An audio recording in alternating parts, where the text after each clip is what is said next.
Bestnya kalau aku dapat jadi macam kawah masa raya nanti. Bolehlah aku gunakan skill aku yang berapi-api ni untuk orang kampung. Kalaulah aku ni sehebat, semegah, sebesar kawah, mesti aku jadi tumpuan orang kan?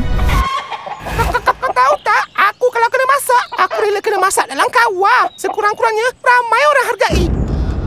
Apa ni? Adakah ini peluang untuk aku akhirnya beraksi?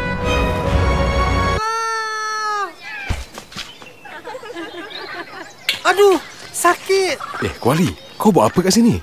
Entahlah kawah, dilemparnya aku macam frisbee. Aku bukannya hero macam kau. Sekampung perlukan kau untuk jamuan mega nanti. Janganlah pandang rendah pada diri kau, Kuali. Aku yakin kau pun ada kualiti tersendiri. Kuali, oh Kuali. Mana Kuali ni?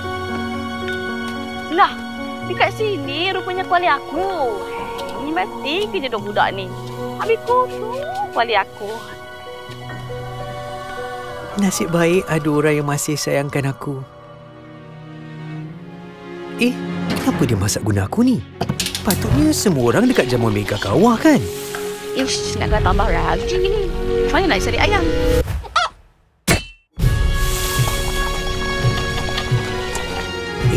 Dia tukar baju? Dia nak pergi mana? Mana aku pergi ni? Wah, aku dekat jamuan mega. Sorrylah lambat sikit.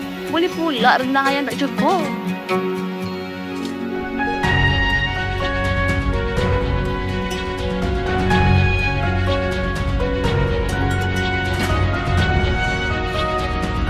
Nampak tak, Kuali? Kita ni saling melengkapi. Kalau tak ada kita berdua, alamatnya semua orang tak merasalah hidangan jamuan nanti. Kawah Kuali bergabung meletup. Betul tu kawah. Siapa sangka aku dapat berjasa kepada satu kampung. Kalau tak, mesti tak lengkap jamuan mega ni. Sekecil mana sumbangan diberi, ta'awun memupuk nilai murni. Melalui takaful berkongsi rezeki, kesenangan hidup bersama dinikmati.